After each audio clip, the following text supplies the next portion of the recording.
AP growth rate సాధ్యం అవుతుంటే దాన్ని ఆహ్వానించాల్సింది పోయి యాజ్ ఎక్స్ చీఫ్ మినిస్టర్ గా ఒక నియోజకవర్గ ఎమ్మెల్యేగా జగన్ గారు అది ఫేక్ డేటా లేకపోతే శాంక్టిటీ లేని డేటా అని చెప్పి ట్వీట్స్ ఎలా వేస్తారు? పాయింట్ ఏంటంటే సుచేత దళాల్, బహుశా జగన్ గారికి ఐడియా లేదేమో, ప్రెసిడెంట్ ద్వారా అవార్డు తీసుకున్న జర్నలిస్ట్, స్కామ్ 1992ని బయటకి తీసుకొచ్చిన జర్నలిస్ట్.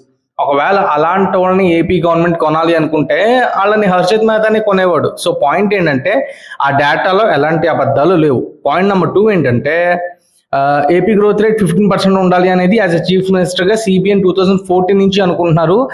జగన్ గారు కుర్చీ ఎక్కే టైంకి ఏపీ గ్రోత్ రేట్ 13.5% గా ఉంది. జగన్ గారు కుర్చీ దిగే టైంకి ఏపీ గ్రోత్ రేట్ 6.5% గా ఉంది.